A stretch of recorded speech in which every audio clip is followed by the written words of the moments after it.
Lies will flow from my lips, but there may perhaps be some truth mixed up with them. It took a water glaze and you were mine, and it made me love it and begin again. It made me love it and begin again. You made me love it and begin again. Hello, sinners. My name is Alice Sin, and welcome to Alice's Shelf. Okay, today is a good day. We'll be talking about Virginia Woolf's A Room of One's Own. And that's a very theoretical book, but it's really important for us since we're talking about female literature and feminist criticism. This sets a bunch of stakes for it. So let's do it. Let's start from the first chapter. We'll go back to the introduction. Let's go to the first chapter.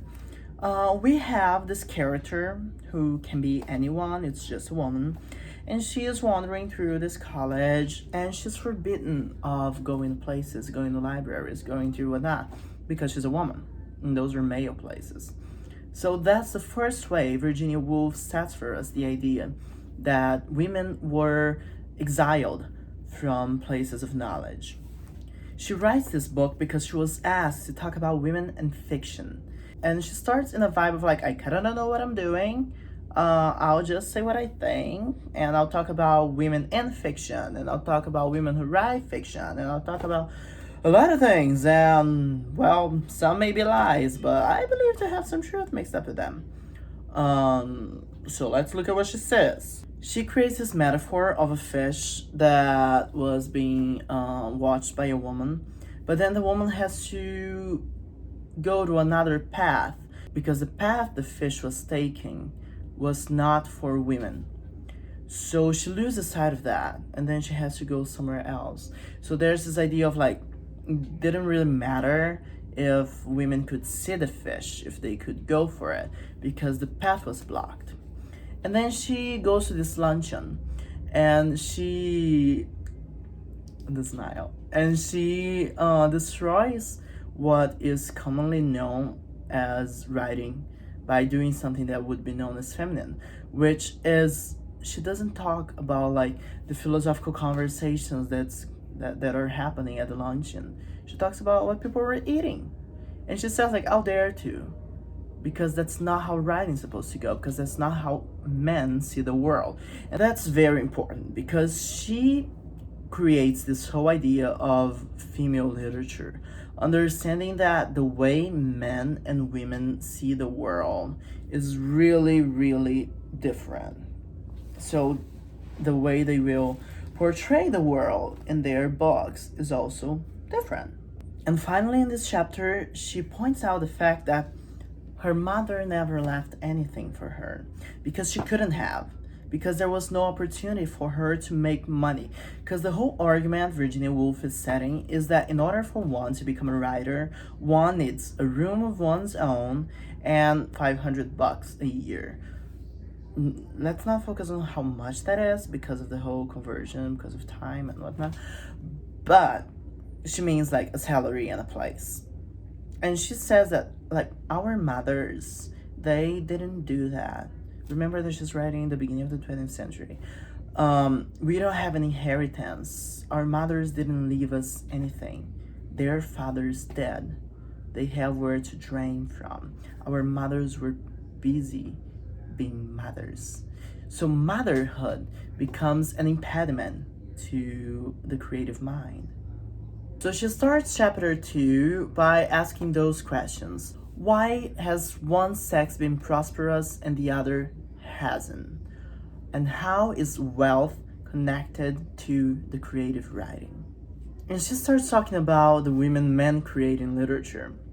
And she says like, those women aren't real. They are a mirror, a looking glass to those men.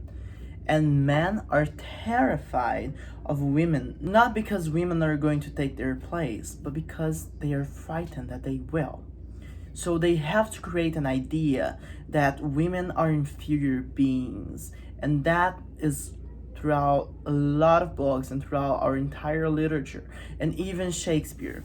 She says that like the characters are always like the men and the relationships between men. And the women are just their wives. And then she says that it's fantastic, chapter 3, it's fantastic how no woman has ever written a piece of great literature when apparently every other man has. So what's the difference? And then she's like, let's think. What if Shakespeare had had a sister? How would that have gone down? And she comes to the conclusion that she could have been as brilliant as Shakespeare. She wouldn't be let into the theaters. People wouldn't have let her write. People wouldn't have believed in her. And she would end up killing herself. It's tragic, but she says that that's the only possible way it could have happened. If brilliant women were born in the Elizabethan era, they would just kill themselves. And that's really important because women in literature were really strong and manlike, like Cleopatra or Rosalind, when in truth, those women were being locked up and beaten by their husbands. So there's a whole idea of womanhood that's set in male literature that has nothing to do with the reality of what the lives of these women were like. Then on chapter 4, she brings up Afra Ben. And she says that it's very important to bring her up because she was the one who changed the whole idea of women as writers, because they went from writing is impossible or is a hobby to writing is a source of wealth, especially if their husbands have died. And now they need to make money, so they shall write. But then again, all of the training women had in literature came from observing people, observing characters, observing behavior.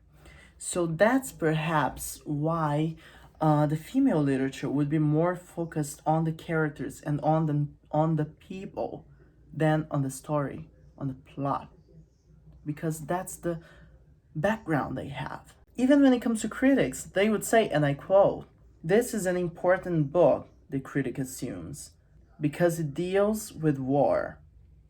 This is an insignificant book because it deals with the feelings of a woman." So the things women were writing were seen as minor and not important because the people who decided whether something was important or not were men. So that broke the whole structure down. And then Woolf says that women would get caught in this idea and either write what was expected from the male critics or write against them. Let's go back to Elaine Schwalter. Remember, we have feminine literature that portrays things as men expect them to be, and we have feminist literature, which is always a war against what's expected by men. And then, where is Virginia Woolf trying to get?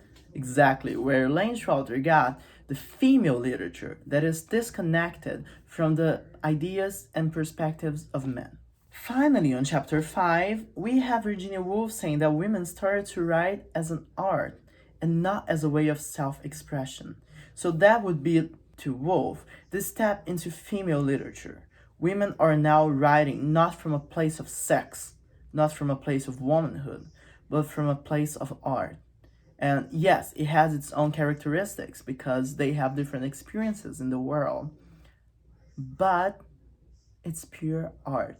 And then she brings up a book that says sometimes women do like women. And that's a shocker because the idea of lesbian women there creates a whole connection between characters, between female characters that had never happened because the connections had always been between a man and a woman, or just like a friendship that nobody cares about between women. What if Cleopatra and Octavia weren't just, nothing? And that happens because women were constantly seen in relation to the other sex. So we had to be in a comparison with men, in a relationship with men. And then Virginia Woolf gets to a point of saying that perhaps the genius mind is indeed androgynous. Because that's when the mind accesses all of its faculties. both the male side of the brain and the female side of the brain. And then she goes back to reading another male book. And she's like, oh, it was so good to go back to reading men because they just have like this freedom of being and this really great connection to themselves. And it's I. And then she realizes that actually men, when they write, they are way too focused on themselves. It's all about I. So she gets bored by it. And then she says that the female movement led men to writing from a sexual place. So they were so frightened at the other sex that they got caught up in their own sex, like women had always been. It was really important for them to be men. Okay, so in order to conclude this video, let's look into some of the aspects that were pointed out in the introduction. And remembering, this is just an introduction to Virginia Woolf. There's a lot more in the book, but I feel like this may give you a little grip of the things she wrote. Something that's very important is that the idea of a room of one's own does not mean loneliness. It doesn't mean that she needs to be in an isolated house, that she can't have a family. It just means that she also needs a place to seclude. That she also needs a life for herself. And she says that it's very important for women to understand what they have gone through, how they've been secluded, because just the understanding of the position they are being put on is already powerful, is already a tool to break the patriarchy. And finally, it's important to understand that although men have always had a room of their own, they've also always had the expectation. And the lack of expectation for these women could perhaps open doors that men could never access. Well, this was a room of one's own. I hope you enjoyed it. I hope you dig a little deeper into it. And remember, life is a sin.